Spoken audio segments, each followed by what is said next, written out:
In this film, we provide the key facts about lung cancer, and you'll also hear people with lung cancer speak about the impact of their diagnosis. Lung cancer is the fourth most common cancer in both men and women in Australia, accounting for almost 9% of all new cancers. Around 10,000 people are diagnosed with lung cancer each year.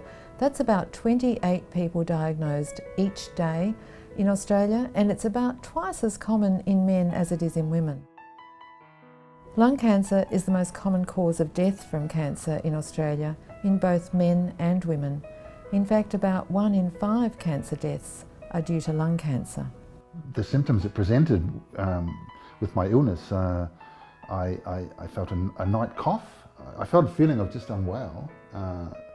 Also some lethargy and some weight loss. And of course I was having blood sputum, coughing up blood.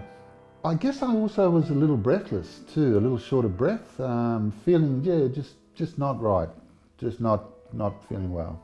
The symptoms when I was first diagnosed were very, very vague, a little bit of uncomfortable with swallowing. But apart from that, I was very well at the time. I went to a GP, I knew something wasn't right, and I was given a stand-up x-ray. I kept seeing the symptoms the following day. I went to another doctor for a second opinion, and he scheduled a CT.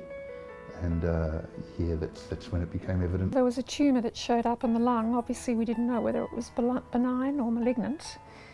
From there we moved rather quickly. He ordered a CT scan. Lung cancer is difficult to diagnose because the symptoms often are quite vague and can in fact mimic other things such as chest infection or indeed heart disease. So that can sometimes confound the diagnosis and cause a delay in the investigation of lung cancer. The symptoms of lung cancer can include, for instance, hemoptysis or coughing up blood.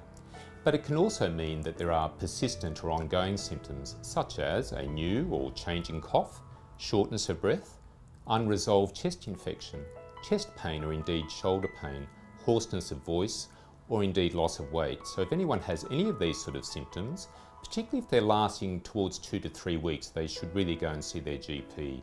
Whilst smoking is definitely the largest single cause of lung cancer, you can certainly get lung cancer without ever having been a smoker. If you have symptoms, it's important not to ignore them and to see your GP. Cancer Australia has developed a guide to assist general practitioners in the assessment of people who present with symptoms that may be lung cancer, and the timely referral to the expert team who can provide the appropriate treatment and support. I said in the room of the oncologist with my wife present, I don't know where this came from, but I said, what if I don't do anything? And that is what we're up against with this illness. I thought it was pointless. Some people may also feel that having treatment will be of little benefit. However, earlier stage at diagnosis of lung cancer is associated with improved survival, and new and constantly evolving treatments are likely to continue to improve lung cancer outcomes. I'm living with this cancer and I feel very well at the moment thanks to this wonderful drug that I'm taking. I'm very mindful of the fact that this drug may not work continuously forever. But I feel that I can make my own contribution by remaining positive, having a good attitude, getting on with life. It would be 4.5 years since I had my surgery, and I've got to tell you guys, anyone that's faced with a lung cancer diagnosis, don't throw any towels in, fight. I saw my child turn 13 last week, and I'm still here, and life is just beautiful.